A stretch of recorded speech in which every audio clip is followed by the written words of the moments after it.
Happy Thursday. It's another week gone by quicker than I thought it would. Frank, where are you at exactly geographically? I'm in Bend, Oregon. That's right. Okay. All yeah, right. yeah. And so how is your weather there? It's like literally gorgeous here today. Oh, it's almost always great here. That's why so many people want to come here. A lot of athletes want to move here because you can train all year round. Right, yeah. Pretty much, yeah. Well, Frank Forencich, did I get that right? I couldn't tell you. Very good, yeah. Yeah, Forencich. Yeah. I thank you for your time, man. Looking forward. Yeah. Welcome. Absolutely. Can't wait to chat. You get into a lot of stuff that we've talked about on here, and we're gonna get into all that. But I am curious. You've got a pretty long-standing journey that got you here, and I'd love to kind of just break open that a little bit. Yeah. I've got a couple of origin stories for you. Yeah, let's do it. Yeah, that's normally the only question we ever ask, Frank. Yeah, you've reached the end of the prescribed portion of our show. Yeah. That's the planned part. Yeah, there you go. Okay. Yeah, well, I guess my first origin story has to do with my personal health, because when I was a kid, I was a really sick little kid. I had all kinds of allergies and asthma and immune problems and everything. Yeah. And that went away when I got involved in swimming and water polo in high school. And so over the course of a few years, my body became healthy. And by the time I graduated from high school, I was as fit as anybody.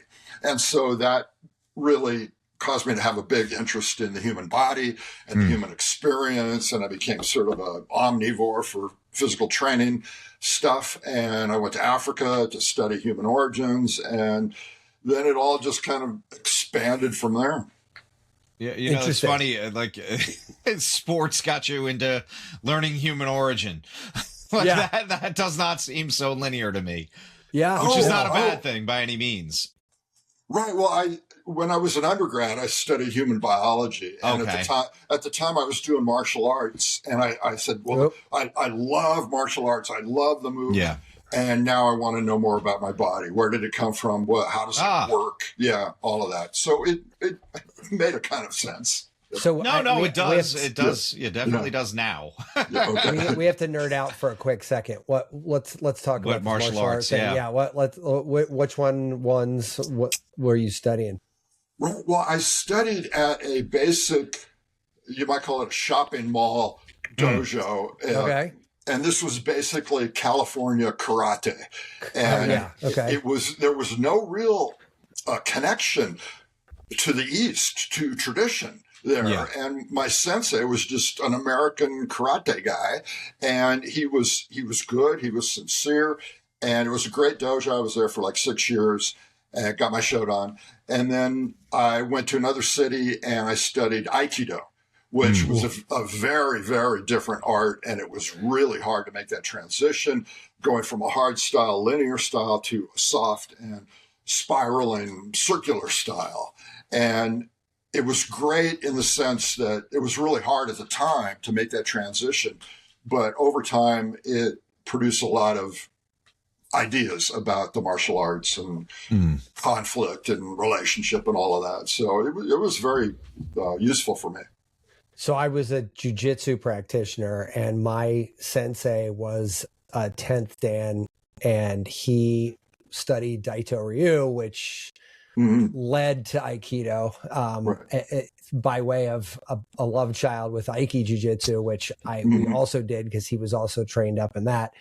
So I love everything about that pathway. Just it's like, I'm looking for my Art of Peace book. Yeah, which is normally within reach too. Yeah, I love that whole track.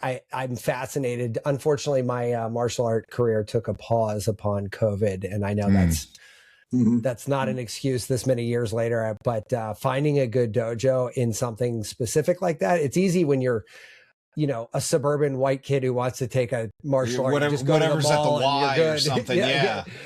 But if you got something specific in mind, that journey gets a lot more difficult. And the deeper you go, you seek out more nuanced practitioners and somebody with a deeper lineage too. Right. Yeah. For me, it was so meaningful in the long run. And I'm so grateful that I had that experience. You still train at all, or you moved on? Not really. I do a little bit of practices on my own, but there is no dojo here in Bend, and so I do what I can. Yeah, that's kind of where I'm at. There's no more dojos, so I'm like, all right, unless I go move somewhere that has a dojo, I'm kind of shit out of luck at this point. Right, yeah. Anyway, cool. So you get into the world thing, and what, as you start expanding your view of that, how did that start to take shape? Because you are into some interesting stuff now, and it's still a couple steps farther down the road than where you gotten so far. Right. Yeah. Well, the thing that really blew it wide open for me was going to Africa and going out into what they call the ancestral environment and trying to imagine myself living in that era of prehistory, and then coming back and getting involved in the Paleo fitness movement. And I went to some of these ancestral health symposiums, and I got to hear what people were talking about when it came to paleo fitness. And so then that became a really rich field of study. So I heard all about barefoot running and CrossFit and paleo diets and all of that. And it just keeps expanding from there. I kind of remember all of that and people running in New York barefoot, New York City. And I was like, God. I get it on a trail, but maybe downtown Manhattan, you might want to, I don't know, wear a flip flop or something. Yeah, totally. When I got into running, it was right around the Vibram sort of zero drop movement, right? It was we don't want to go barefoot because we are in New York City or something like that, but we want to go zero drop to get that, I still wear zero drop shoes. So do I. That's all I'm wearing now. Yeah. I will tell you that first month of wearing a zero drop shoe, when you're used to the other shoes, my shins were fucked up, my calves were fucked up, everything. And I was like, people running this shit? Who are these crazy people? It was bad. Yeah. Yeah. And I dug in a little bit deeper with that. I read the book Born to Run. I met Chris McDougall. I read the work by Dan Lieberman, the scholar who talks about barefoot running. And it's interesting because it was so hot for a few years. And now I don't see people talking about it so much anymore. I think a lot of people tried it. They found it to be difficult and challenging. And so they went back to wearing shoes again. Yeah. Yeah, I remember that's kind of right around the same time I got down my rabbit hole too. It was with the whole Brian McKenzie and what was his name? Kelly Starrett and all those guys that were doing primal movement type thing. I mean, Brian McKenzie had that thing, CrossFit endurance, and he was a triathlete guy, and he came at it but it was paleo everything, real primal. And it kind of jump started my bio curious, life too, because those guys were all writing that. Born to Run was right before this, and I think he ended up partnering with these guys anyway. It was all the foundational moments of what we're still talking about all these years later. So you kind of get into the movement and the diet and stuff, but you also seem to be real hands on the ground kind of guy, right? I know a lot of what the animal movement stuff feels really community, and I kind of want to figure out how that all kind of dovetails together. Right. Well, I did a series of workshops. This was before COVID, and had a great time doing that, where I was trying to integrate some martial art training with the functional movement community that I've been a part of. I've studied with some of these athletic trainers who really emphasize functional movement over, for example, bodybuilding. And so a lot of stuff having to do with balance, a lot of stuff having to do with medicine balls, and a lot of social games. So we're trying to develop rapport between people. And that's, for me, that's what the martial arts evolved into, because I want people to interact physically and really feel safe with one another. And that led to some really super fun workshops. And I love doing that kind of stuff, but it's a heavy lift to put together a workshop series. I mean, that's a lot. Well, and also like I was thinking, like, I mean, I know you sort of write about, and I, you know, when I'm looking through your stuff, I mean, there's a lot of sort of, I guess, observations about, let's call it the human condition as it is right now, right? Like from, you know, the way we talk, think, you know, eat, move, or lack thereof, all of those things. I mean, you certainly, we've heard some of this before, but you seem to have a pretty broad take on this. And I guess maybe that's where I'm edging with this. I'm like trying to figure out how you wove this all together. You know what I mean? Right. Well, the other concept that's really important here is this idea of mismatch. And this idea that, you know, we've spent 90% of our time on this planet as hunter-gatherers in an ancestral environment, living that kind of lifestyle. And then boom, almost overnight, we're thrust into this alien environment that's alien in so many ways. And now so many of us are struggling trying to adapt to this new modern world. And I think, you know, people have noticed this, people have talked about it, but I don't think people understand just how significant that is. I mean, we are living almost like being on an alien planet now. And it has big consequences to not just our health, but to the way we think, the way we interact with one another, the way we move through the world, the way we relate to one another. And that's like right at the forefront of our predicament right now. Yeah. And like, let's poke at that for a minute. Cause I go back and forth on this all the time, to be honest. I mean, I think, honestly, we just got back from British Columbia for spring break, and it was like driving from Vancouver out, you know, to the mountains was awesome. And it really, every time I'm in a situation where you're just surrounded by that level of nature and like giantness, you're like, God, this is the way I should be living, right? Get out here, sell everything, move to the woods, like hang out, you know.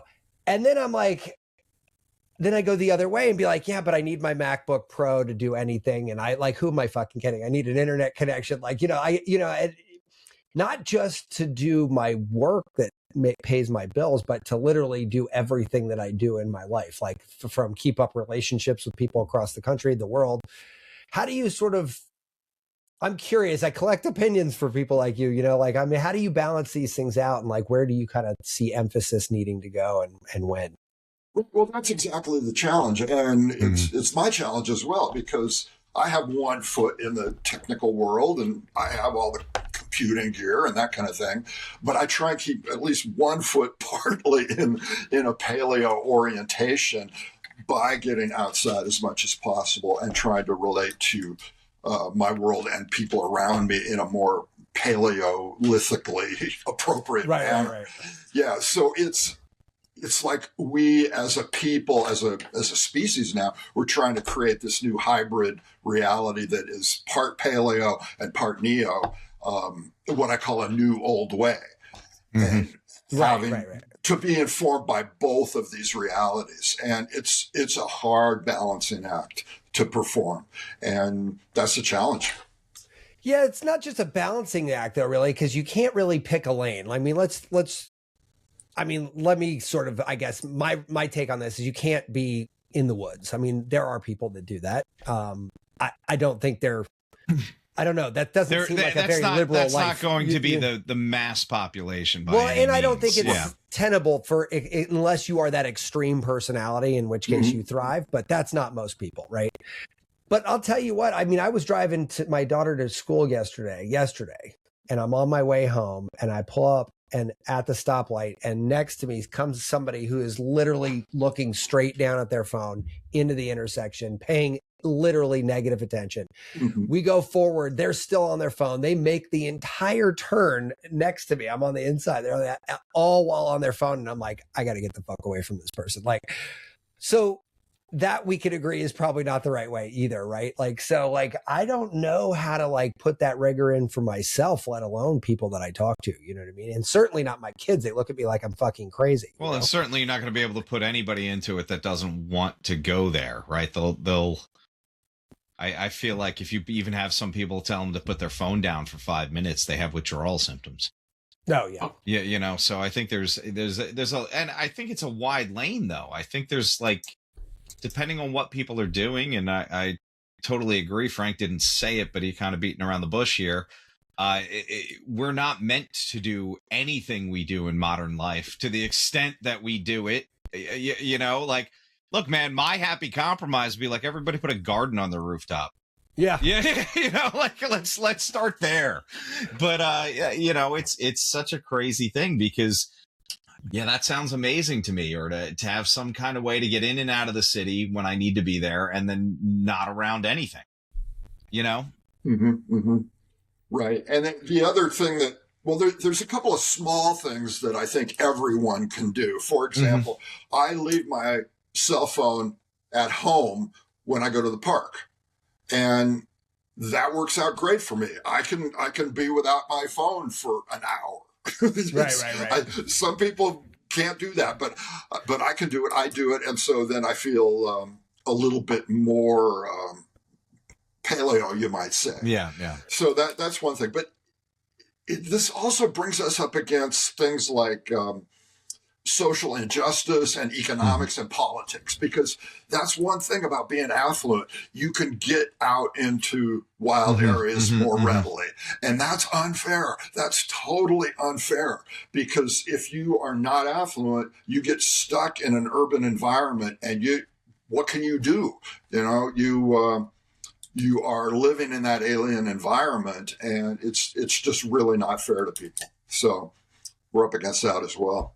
Yeah. Well, I mean, that's just it though. Like, they're choosing to do, it's not like they're being held captive in New York City. You know what I mean? Like, like even if they're like, let's say they're born there, if they don't have the ways and the means, how the hell are they getting out? You know? And I mean, even here in Maryland, you know, my wife was a county teacher, and she wasn't in an affluent area, and they did a little cooking lesson, and she made scrambled eggs. One of the kids, and these are fourth graders, said, "What was that yellow thing you made us yesterday? It was great." Like that's sad, man. Yeah. That is sad. I've heard that story you before. don't know what real food is. I told you that I talked to a guy at a Sam's Club who did not literally know what asparagus was. Like, didn't know. Like, he looked it up on his phone. Like, I mean, it was crazy. I was like, and I felt terrible because I'm like, shit, I'm making this guy feel like shit right now. And I did not mean to do that. Like, and he felt good. Like, he wanted to help me. So he's looking it up. He's like, asks a friend. He doesn't know what a fucking asparagus is. I'm like, oh my God, I've created such a problem here. And I did not mean to. But yeah, I mean, I can't imagine like, I physically cannot imagine a world where I or anyone I know doesn't know what an asparagus is. You know what I mean? Like, it doesn't make any sense. But, you know, if you're not exposed to it, if you're eating everything out of a box or out of a fast food place, I mean, it's another way that granted, it's not being out in a natural environment, but it's the same thing. It's synthetic everything. Yeah, somebody got into an interesting conversation, and I don't know where this conversation goes, but like, talking about, would the population of the planet be where it is if everyone had to still eat real food, right? Like, if we didn't have the ability to make Velveeta, like, you know, could we even have made it this far, you know, because there's not really, I don't know if you can give everybody a carrot and an apple every day. You know what I mean? I don't know if we make that many carrots. I don't know. We do. We probably mix them with sugar and put them in a can. Yeah, I guess. But could we feed 8 billion people on the carrots that exist right now? I don't know. You would have to have structural changes. It's the same thing with everything, right? You want to get rid of pollution. Okay, let's make some high-speed trains to connect things. Let's get public transit better. You know, but it would have to be a systemic change, and the people that are making money off of that don't want that. Yep. Well, the way I think about some of these things is I see three narratives. And we've talked about the paleo narrative, where some people just fall in love with the paleo. They want to go back. And obviously that's just not tenable for very many people. And then the other flip side narrative is the Star Trek narrative. And that's where everything gets fully electrified and digitized, and everything's perfect. And so we can go explore the galaxies. Well, that's not going to happen either. And then the third narrative I see is the Amish narrative, and that's where everybody lives on small rural farms and does mostly their own manual labor to raise animals and plants. And that one may be tenable for some people, but even there's so many people on the planet now. I don't know if you could even do that. Yeah, I don't think you could. I think, I mean, even if you think about spreading out just the inhabitants of New York, Miami, Chicago, like, and gave everyone enough for a garden and everything. I mean, there goes like the Midwest. Like, right. You know what I mean? Like, I feel like that's a lot of land. Right. Not to mention most people, there's so much knowledge that's been lost as far as farming and raising animals and plants and the whole thing, that most people have no idea. They wouldn't know where to begin. You want to know something a little depressing, but maybe one day it will come in handy. I actually think that I need to acquire skills on an annual basis. I need to like stay up to, if the world zombie apocalypse tomorrow, what's my survivability factor? You know what I mean? And it's like, okay, I can't play that game, man. I can't play that game because it's not going to be what everyone's preparing for. No, you're right. But I want to be able to like, somebody that's like got bunkers built in West Virginia. And I'm like, that's great. Do you have an unlimited supply of shovels? Why? Because at some point, one of them is going to break. And maybe you have a welding torch, but do you know how to weld? Well, do you know how to refine iron ore? By the way, do you have a pharmacy with every drug on the planet in it? And if not, do you know how to make penicillin? Right. Yeah. You know, it's like at some point that, now granted, you might last longer than me, but like if there's a bomb going off, put me under it, man. Right. Yeah. You know, I know. And I'm saying that now, but I'll be like, don't kill me. What was that M. Night Shyamalan series where he like goes to bed for 400 years in a vacuum and shows back up? Remember that? Oh God. M. Night Shyamalan did go through this. They did all this stuff. They saw the world ending and they built this bunker and put everybody in suspended animation for like 200, 300, 400 years, whatever it was. And they fucking did not write a recipe for how to make penicillin. Like, so all these people woke up hundreds of years in the future and that exact same thing happened. They're like, you're all going to fucking die of a paper cut.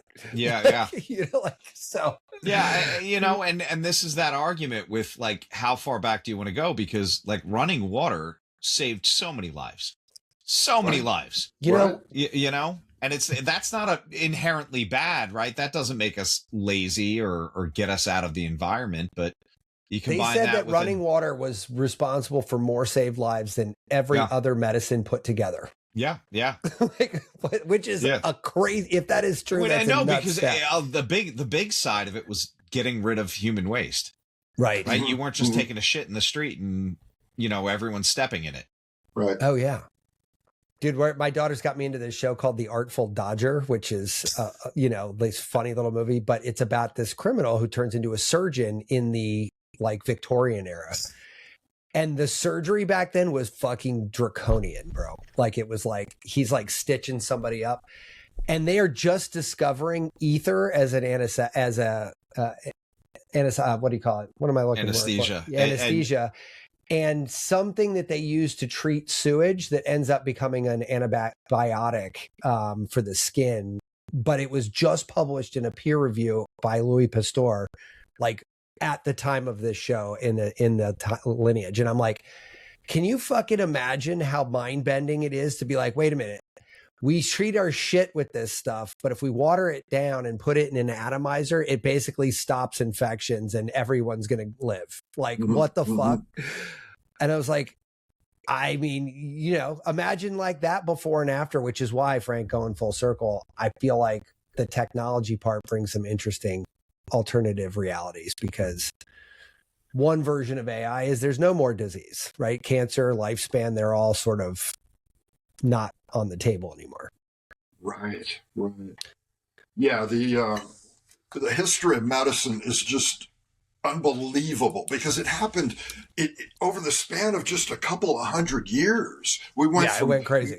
Medicine really not working at all to medicine working in these spectacular ways, and it completely transformed society and culture and our expectations of what medicine can and should be. And now people go to physicians and they expect to have everything cured, no more afflictions at all. You don't have to suffer at all.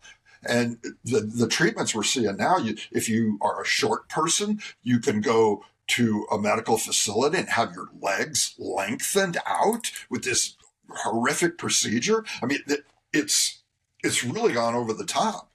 And so some people are calling this diagnostic creep, where there's just more and more parts of the human experience now are brought under the umbrella of medicine, and more deviations from the norm are considered medical events that need to be dealt with. So that's really changed our understanding of who we are and what we should be doing. I feel like that's been the theme of our show. What is healthcare? And how far can you take it? Right.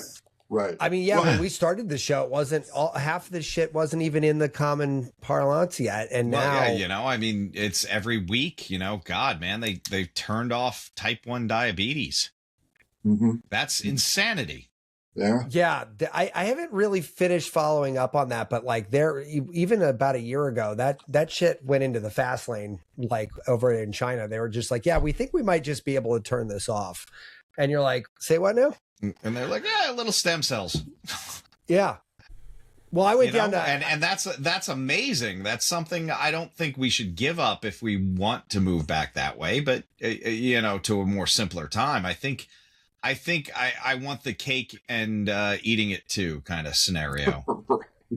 Well, I definitely need my MacBook to look up the exosome treatment that I need to get to turn off my diabetes or whatever the hell else I'm trying to turn off. But so it does.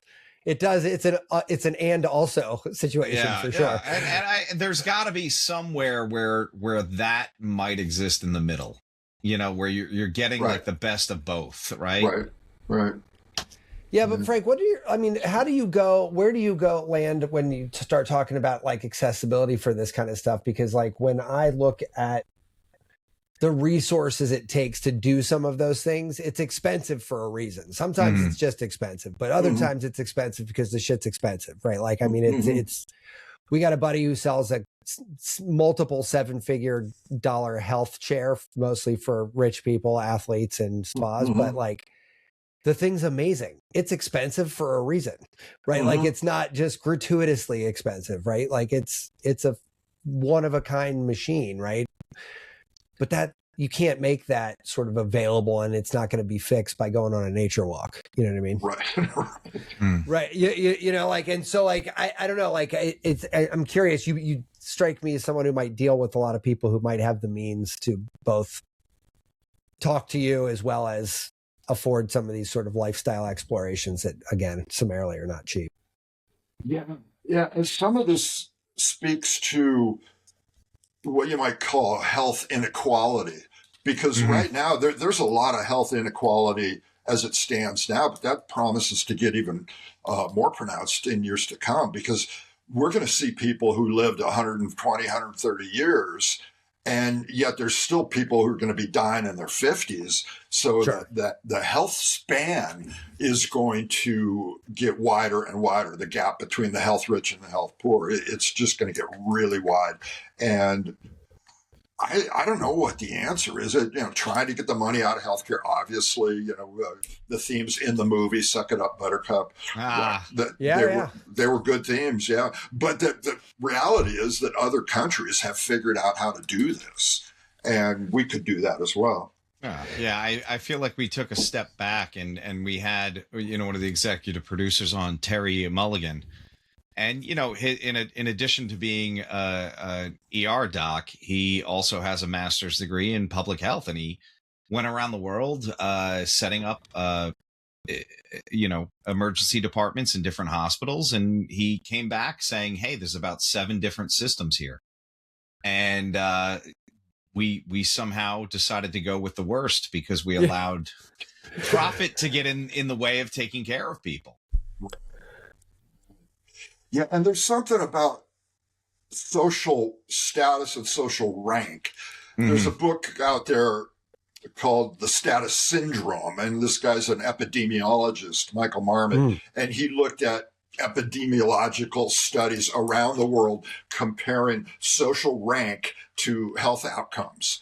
And no matter where he went in the world, he found that people of higher rank had better health outcomes than people of lower rank, and that it had nothing to do with the usual suspects. So it wasn't so much that rich people could afford a gym membership or that rich people could afford to go to a better doctor. No, there was something intrinsic about being of higher rank that gave people a sense of power and control over their world. And that means less stress and less susceptibility to various diseases. So that was a real eye-opener for me. It's like, yeah, the people who are above you are probably going to be healthier. The people who are below you are probably going to suffer worse health.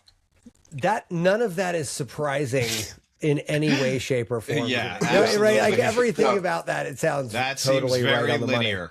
Money. Yeah, it's really true. But I guess the question is, I mean, and listen, this is going to sound wildly unpopular. I brace yourself, but like, is that a bad thing? Like, I don't know. It's obviously not great that everyone can't be on equal playing ground, but like I said, I don't even think that that's physically possible, even if we were to somehow pay for the whole thing instantaneously. I'm not even sure what that looks like. I feel like that problem is just too big for my little stupid brain to even think about how to actually make that work. Right. And it's probably more than just humans. It's probably all primates as well. And this reminds us of Robert Sapolsky's work with the baboons in East Africa, where he found that if you were of lower rank, then you're going to suffer more of the cortisol effects and you're going to be more stressed and you're not going to live as long. So there's something about being high rank that is protective. Well, I think the high ranking thing breeds like you feel protected, therefore your vantage point, your worldview is one. And this may be a very real mindset thing. Yeah. In other words, I'm not worried about survival. I can then be free to, do whatever. It does sound like Maslow here, where it's like, once I have those basic needs met, now I can start exploring my own, advanced mind and those kind of things, right? If we're worried about whether or not we're going to eat or whether or not we're making it through the day, we're not so worried about going, hey, I haven't read any Russian literature. I should get into that. But it's funny. What's your take on, like, when I went out, like I said, I just got back from the wilderness, like not the wilderness, but I got back from experiencing the woods, right? And dude went skiing. I went skiing, but but you're in the middle of fucking literally 3,000 acres of fucking like gorgeous, nothing, right? Gorgeous mountains. Yeah. And the Howe Sound, by the way, if you've never seen that thing, it is a massive, giant, spectacular view of water. Like, it is fucking outrageous and it's next level, right? But I came back from that trip feeling very differently than when I went out. And it wasn't just because I went skiing. I came back because I do think, Frank, one of the things I really resonate with me with what you talk about is, like, when you reignite that connection, that shit is absolute and it's real. Like, I come back and I'm like, all of a sudden I remember Boy Scout camp when I was a kid and like being in the Sierra Nevadas in California, right? Where I went to Boy Scout camp, right? Like, the smell of pine needles brings me into a forest immediately because of that camp and camping my entire life in the Sierras, right? Like, and I think that but when I'm in New York City for years on end, I don't miss it. In fact, I can't even empathize with the forest until I get there. It's almost like you have to touch it to get recharged. Well, what you described there in your experience going to Howe Sound is a sense of awe. And that's really interesting right now because there's some research coming out about awe, and it turns out you can somehow induce a sense of awe in a laboratory, and then you could test people. I think they use different video, stimuli. Sure. But and then you test people on their various psychological features. And it turns out that awe has this powerful effect on physiology, it reduces inflammation, but it also leads to more humility and more pro-social behavior. And these are like pretty robust findings. And that is interesting. It's super interesting because you think about your experience going, say, to the Sierra Nevada mountains. I've had similar experiences, and it's really health positive, but it also is a little bit disturbing because a lot of people now have grown up and live in conditions where they never experience awe at all. Right. You might even describe them as awe deprived because it's a normal part of the human experience, especially in prehistory. So that's a really fascinating finding, I think. And that's so awesome. But like, I mean, if you look at the opposite, that awe deprived, I have a friend, and I think he listens still to the show, but I'm going to throw him under the bus here a little bit. But I got into astrophotography during COVID. It was like I already knew how to make sourdough, so I did this instead, right? I had never felt so small and insignificant and awe-inspired than my first actual astro picture that came up. Because like the nerd in me knows, I'm like, I captured a photon that left this star forever ago and came down and landed on the sensor of my camera last night. And I just felt like ridiculous. And so when I showed it off, he sends me a Google snapshot of the same thing. Is like, I was working all night on my telescope. I took a couple better ones. I'm like, you fucking asshole. But here's the thing. He doesn't feel that far off from that. He doesn't know how to have that sense of smallness because in his worldview, that's not how he feels about that topic. And I'm not saying he's wrong, but it's very different than how I experience that exact same thing, right? Well, I think there's different pathways to awe. And the classic one, of course, is through nature and, big nature, thunderstorms and the night sky and all that stuff. But I think you can also do it through certain forms of study. When I read about the history of biology and the history of life, I get a sense of awe as well. I mean, you think 3 billion years of evolution led up, to the Cambrian explosion, and then all these animals coming out of that. I mean, it's incredible, and you can do that in a library. Right? Yeah, you can. Well, I mean, now ChatGPT. I mean, I'm not going to a library. I those places kind of freaked me out. I went to go get my passport picture in a library, like last year, and I walk in with my whole family, and I'm looking around. I'm like, who comes to these places anymore? Like, what is happening? The place was packed, by the way. Like, there was people everywhere. I'm like, what? Who are these people? Like, what are you doing here? Yeah, I'm like. And they all are on their phones, which I thought was even funnier because I'm like, you could literally be doing that from anywhere. I don't know why you're. Anyway, I digress. Free Wi-Fi. Free Wi-Fi. Yeah, I guess that's a good point. So Frank, what would you say your focus? I like the movement part about that. So let's dive back into that real quick. You have a real functional thing. I happen to really like when I work out, like I like those more functional movements. I find the gym to be very boring, and functional stuff makes me less bored, right? Like that's, but how do you get somebody into making the distinction between that and sort of recognizing and kind of shifting? Because it is different. It's not your standard, like, do 15 reps and call me in the morning gym workout.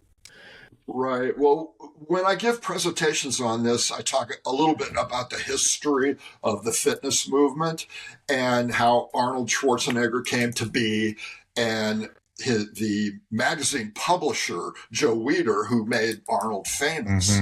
And at the time, fitness was largely functional, and a lot of people were out there. Well, there were no personal trainers. There were no real gyms as we know them today.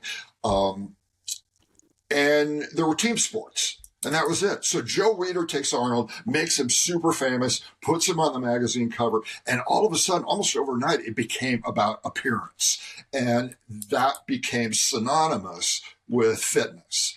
And some people talk about Joe Weider, and they say he's the man who destroyed fitness. And and then it became bodybuilding. And then we had a couple of people. One guy's name is Vern Gambetta. Another guy's name is Gary Gray. that these are athletic trainers or coaches, physical therapists who came to the fore and said, look, bodybuilding is just not a smart way to train the body because you're doing these isolated units and they don't orchestrate with the rest of the body. And that's what you need. If you're going to be an athlete or a dancer or a mover of any kind, you need these kinetic chains across the body to be working together. And that synchronization, that orchestration of the body is what's really important. So I think when people start to understand that history a little bit, it takes them a little bit away from appearance. And of course, everybody wants to look good. I know that, but function is better, especially as you get older. I mean, everybody wants to retain their function. So, yeah, that functional thing is interesting to me. I'm a stats guy, and when I found out that one of the markers of longevity was grip strength, and I said, "Well, that's a weird test to give somebody." And they're like, yeah, arresting your fall is a big deal. Yeah. And it gets even bigger as you get older. And I was like, I never even thought of that. And it opened my eyes to an entire new world of measurement, right? Like, you're like, wait a minute, I'm not really measuring how much I could throw up on bench press, right? Or whatever dumb metric we used when we were younger men, right? It's really about grip strength. Like, okay, well, how much is that? In fact, this has gotten so far out of hand. You're going to laugh at me, Tom. Look what came in Amazon recently. This you got is a grip strength measurement tool, goinometer, I think it is, or no, that's the flexion one. I don't forget what they call this thing, but anyway, we're doing like little challenges here in the house, like who could grip more. And I'm telling you, it's funny. My kid is a little bit stronger than I would like him to be. I have to work on that.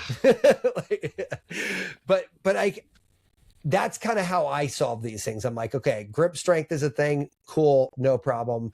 This was like $15 on Amazon, right? Like, this is an easy, cheap way to make, let's call it gamify it. I hate that term, but make it fun to try to figure out how to do this stupid thing. And you know what? It's a dumb trick, but it works like a charm. I've been using this as an exercise to get stronger to measure against this. But it's like, it's stupid, but I'm like, you know what? I'd rather do that than go and work on adding 10 pounds to my bench press. Well, but I gotta say, like, my main coach for powerlifting and kettlebells, he did a strongman show, and I think he was 2022 world's or Maryland's strongest man or something. And he literally, those little coiled. Yeah. And he had somebody custom make him some. Right. Now part of his shtick was he would rip a phone book in half and stuff, too, and bend metal across his leg, like little rebar and stuff. And grip strength is at the center of all of that. Yeah, you have to be big, but you have to be able to hold on to the damn thing that you're doing. And it's even this, like when they published a white paper, Harvard published a white paper on Tai Chi and how it helps with longevity. And the big thing was, you don't slip as much. You don't fall and break your fucking hip. You're right. And then you don't die because you can't get out of bed anymore. So it sounds like such a little thing, but yeah, being able to grab something, be able to hold on to something, especially if you're going to fall, saves you from breaking something on the way down. But even that, man, if you think about how you strength train your grip, and the motor function that is in the upper arm and then all the way up, it is, you're talking about what Frank is talking about, using the whole body as one thing, right? We might be focusing on this, but the whole arm is part of that chain. Yep. Well, another story that has to do with this disconnect between appearance and function is the bodybuilder named Ronnie Coleman. Do you know this name? I do not. Ronnie Coleman was like an 8-time Mr. Universe or whatever it is. And he was an amazing guy, spectacular, by like 300 pounds of solid muscle, and also a really nice guy who just loved bodybuilding. But in the sort of waning years of his career, he started to develop back pain, and his lower back was completely trashed. And now he's crippled. Now he's in constant pain. He can't even walk. And that's all down to this obsession with appearance. And he didn't focus on function. He focused on appearance. And now he's crippled. So not good. Not good at all. Yeah, and I also like the sort of look, my kids are getting older now, but so it's not as big of a deal anymore. But when my kids were little, no one gave me like a heads up that they were going to cut hard left or jump onto my shoulders or, you know what I mean? Like it just sort of, you kind of had to be around and kind of be whatever you needed to be for that next minute. And it was real sort of like whatever's happened next is happening next. And I just think that a lot of my overall focus on being generally, I did 7 Ironman. I never really trained for an Ironman. I just didn't stop training for the first one. Like I just kept like staying at a baseline where I just didn't go down. And it meant I wasn't doing like 50 hours a week of exercise ever. It meant that I was just sort of real even keeled. And I did that for years. But I liked that not because I was doing Ironman. That was just like fun thing I could do because of that. But what I really liked about it is it really prepared you for anything, like I was swimming, I was biking, I was running, I was mountain climbing, I was jujitsu. It was like yoga, like you name it. Like I was doing a little bit of everything. And like all of those things were easier because of the rest of them. Right. Like it was like, no one of those things made the difference. It was 10 of those things made the difference. Right. Right. Yeah. The other thing I like about the functional approach is that it forces people to focus on what they want to do in the future. So I know some people come into a conventional fitness setting and they have really vague goals like, I just want to get in shape. And that's not very helpful so if you have a functional trainer, they're going to ask, well, what do you want to get in shape for? What do you want to be functional for? What do you want to be doing in 5 years or 10 years or 20 years? And then that forces people to focus. And they say, well, I want to be doing gardening in my backyard, or I want to be playing with my grandkids, or I want to be doing these kinds of movements. And boom, now that's your training program. And you can you can work around that. And so I think that's one of the beauties of function. It's really funny. All my like 50 to 60-year-old friends who thought I was crazy for years and years and years, one by one, they're all coming. They're like, do you know that one of the best things you could do is just lift heavy things? I'm like, I was like, you mean as opposed to going to the gym and endlessly doing a bicep curl? Yes, I can imagine that is definitely a lot more useful. And they're like, I never knew. I'm like, well, you did. We talked about it several times, but hey, what do I know? I'm not the guy to say I told you so unless it's your guy friends, and then it's all fair. Yeah, you got to rep them. Yeah, exactly. Yeah. So what's your secret, Frank? Let's get into your sort of what keeps Frank young. Like what are you up to over there? Well, I have a big history in the martial arts, and then a big history in climbing as well. Oh, sweet. Yeah, and so both of those have tapered off quite a bit, but I still go to the climbing gym, and I still have my own personal routine that I do in the mornings and the evenings. And it's nothing fancy. I use a medicine ball. I, do various kinds of calisthenics and that sort of thing, pull-ups and push-ups and that kind of thing. And it all works for me. I get out on my bike. I have a gravel bike. And so I do, a little bit of dirt, single track, but not too much. No. They say the right amount of bikes is N plus 1.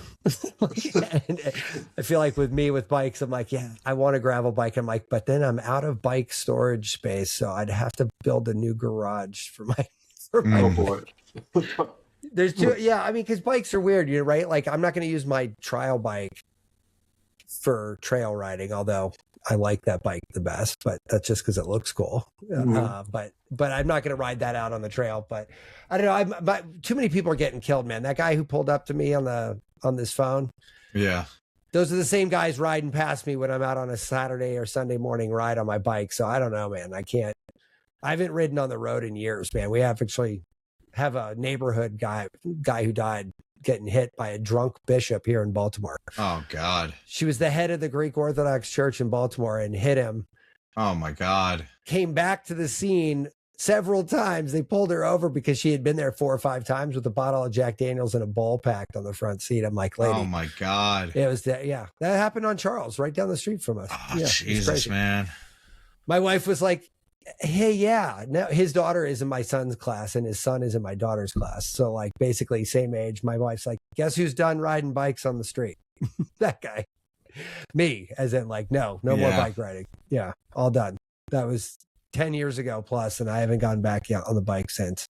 I mean, out on a track, out on on the road, or on a course, but not for. I mean, I used to love that. Every year on my birthday, I'd take the day off and ride 100 miles from around Baltimore County. I used to love it. Not anymore. I wouldn't do that if you had a gun to my head. Man, I don't trust even the alert people.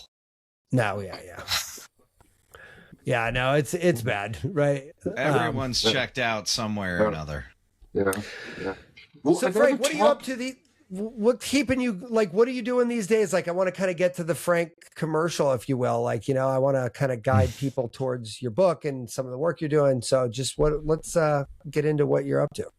Right. Well, the book I did last year was called Honor the Animal. And it's all about what I call experiential design, because my sort of foundational idea there is that experience is the language of the body. And if you want to create any kind of transformation in somebody, it's not enough just to talk at them. You have to create the actual hands-on experience that proves to them that the world is a friendly place. And that experience will drive changes to their nervous system.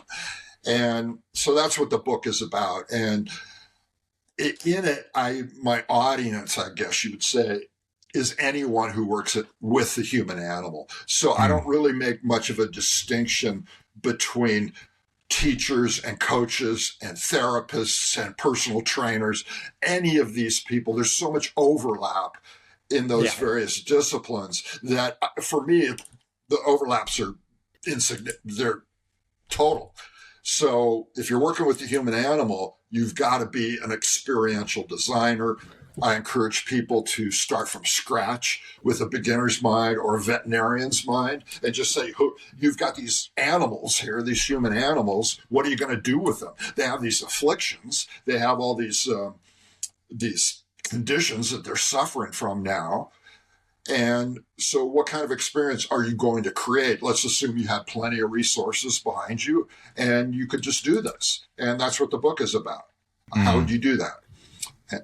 And I think that we're coming into a time where this sort of thing is, I want to say, both increasingly alien as well as increasingly like, when you hear about it, you're like pulled towards it because it is so different than what most of us see on a daily basis, right? Like an Instagram centered world is not an experiential world, right? And it's not, it's not only is it not experiential, it's fabricated.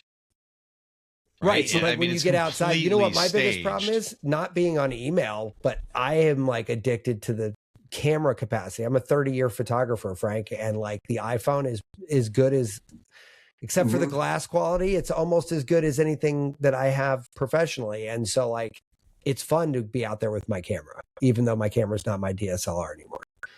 Right. But to your point, like when you said, hey, I go to the park for an hour without my phone, I'm like, I could do without the email, but like I'm betting you there's 50 things I want to take a picture of. Do they still make digital cameras that are solely digital cameras that aren't DSLRs? Yeah, my real work cameras are both DSLRs. They're not. No, but I'm saying, like, you remember you used to be you get like the cool pick. Yeah. You know, like I wonder if they have one of those that's on par with a cell phone.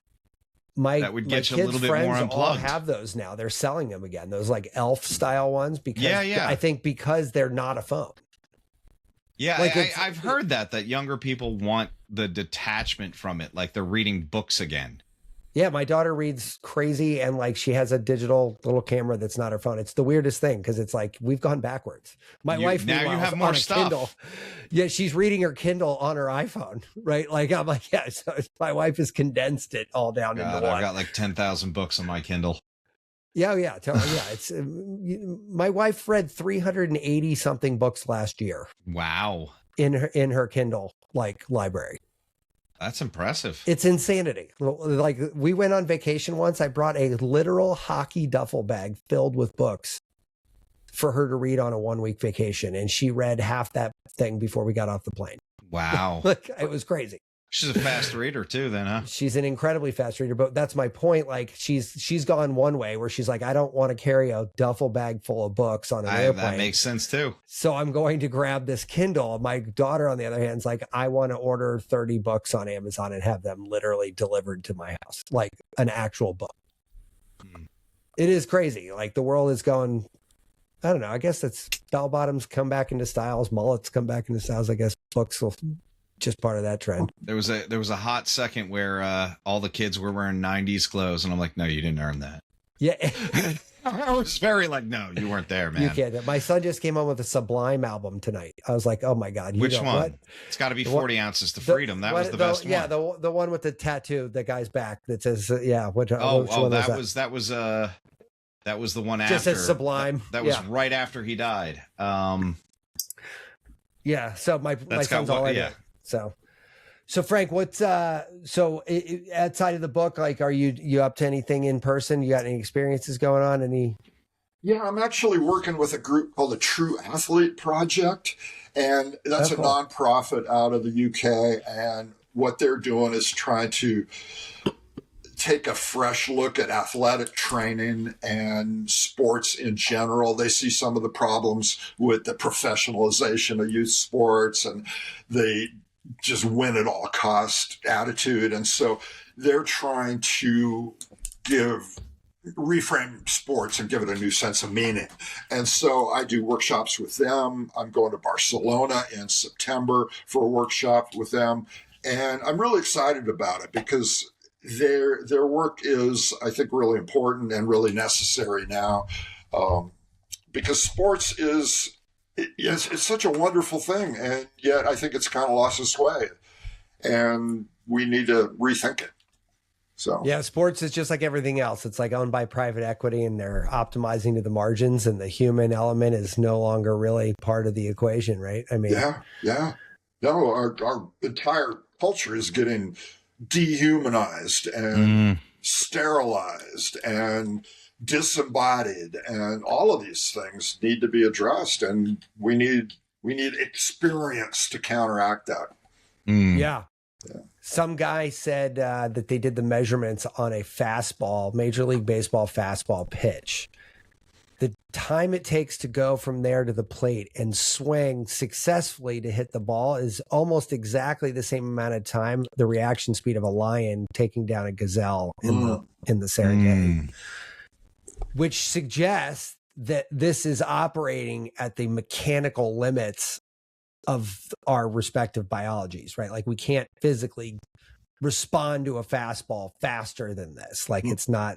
Now we said we couldn't run the 4-minute mile, and here we are, but I do think that like sports is like, hey, we need to optimize around this. We need to go fast. We need to pitch faster. Like period, end of story. Like meanwhile, the Lions aren't thinking that. They're like, no, this is as fast as I go. But isn't that kind of weird within itself that we were able to do that within, like somebody was talking about Simone Biles, right? So she's doing tricks that like shouldn't be humanly possible. And then they showed Mary Lou Retton, and she looks like a goddamn novice. Oh yeah. Next to Simone Biles. Yeah. And you're like, this was the gold medalist. And you're like, no, this Simone woman flipped 4 times in the air before landing. And you look like you did a somersault. Yeah. Yeah. Or it's like, right. So it's so weird that we can push that human evolution. And yeah, granted, both of them were totally fucked up. As they're going to get older, those injuries are going to pile up on them. Or as Simone gets older, I should say. But within that, that ability to perform is kind of amazing. And we could argue that gymnastics is probably whole body functional movement. Well, some of those movements are. Some of those movements are. Some of those are going to how you break both of your ankles. Yeah. Well, these are questions about performance, super high elite performance. Yeah. What really interests me right now is what you might call the afterlife. And the afterlife, not after you die, but after your athletic career is over. And that's what my sensei used to talk about, and that's what John Wooden, the famous basketball coach, used to talk about. Is, okay, I'm preparing you for the afterlife because you're not going to be on the basketball court forever. So what kind of character development can I do with my team and with my players so that when they stop playing basketball, that's going to carry over into their lives? That was his primary goal. And that, I find that really intriguing, because sports, you're going to get injured, that you're going to have a career and in injury at some point. Most people do. I've been really lucky. I've had a pretty long career, but, for most people, 10, 20 years, 30 years, maybe Well, it depends on the sport too. You're not going to be a 40-year-old dude going toe to toe in a boxing ring with a 20-year-old. Right. Yeah. So I'm really curious about the afterlife and trying to prepare young people for that, because the sport, for me, the sports are like a means to that end. They're a journey to character, you might say. That's interesting. I've never heard of anyone sort of focusing in on that, but we've actually talked to quite a few recovering professional athletes on the show that have moved on to other things. One of which was a professional ballet dancer, or after she was a professional gymnast. So it went one super hard discipline to another. And she was at the high end of both of those professions. Like, it wasn't like she was like an okay gymnast, like she, and so that was what was interesting. It's like, like, what is that life now? And not surprising, her company's very successful. She's a very smart woman. And like, Rachel Kosar, a little tip of a hat to her. But that mental attitude is really what is her biggest strength. Exactly what you're saying. Like, she was successful in both those things, not because she was also a talented both of those things, but mostly her mind is bulletproof. Like, she is not a fragile human being, right? Like, and that, I think, is really what I think a lot of these people might not have, like, outside past the ego, is not necessarily, fortitude. Well, Frank, man, it's been fun talking to you, man. I am glad that you took some time out. I forgot, actually, for a moment, we meet so many people through so many different ways. I forgot that you did actually talk to us through the movie, and I did not realize that originally, because it had been a minute. It had been a minute. Yeah. Yeah. Well, the movie's a long month. Yeah, it's been a long month. Yeah. We've done like 10 shows since that movie, Wow. No, I really enjoyed the movie, and I really, the movie was great. Would like to stay in touch with that sort of activism, because, as a medical consumer myself, I'm really frustrated with what I experience in the medical system, and I'd like to see. You know what? They're out your way right now, aren't they, Tom? Yeah. I think they're doing Portland and Seattle. Yeah. So not too far from you, I don't think. At least on the right coast, certainly a lot closer than Baltimore was to you. Yeah. No, it's 3 hours to Portland. No. Yeah. So, well, anyway, they're you might want to look them up because they are in your neck of the woods, like nowish, or in the near future anyway, doing another showing of it out there, and I'm sure they'd love the support. So I actually just reached out to them today about some issues with the healthcare system. That's funny. Yeah.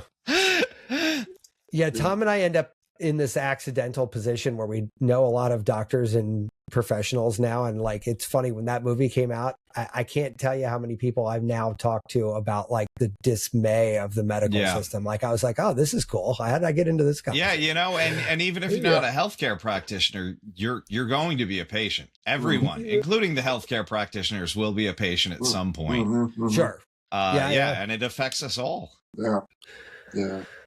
Nice. Well, Frank, thanks again, buddy. I appreciate your time. This was a lot of fun. And we'll send everybody, just so we have it on record, get website, socials, anything you want to put there. Where should we send people? Right. Well, humananimal.earth, or if you look up Honor the Animal, you'll get to it. Whether you're on the internet or YouTube or whatever, Honor the Animal is a good place to begin. And we said that's already in our notes. I was kind of, it's a loaded question. I already knew the answer to all those. It was mostly just for the AI. Well, the AI will scrub it off the audio. Yeah. We talk for the AI now. That's the only reason humans are left. We're just talking for the Matt AI. and I aren't even actually here right now. This is all AI. All right, guys. Enjoy the weekend, Frank. Thanks again. Talk to you guys next time. Yeah, thank you so much. I really enjoyed it as well.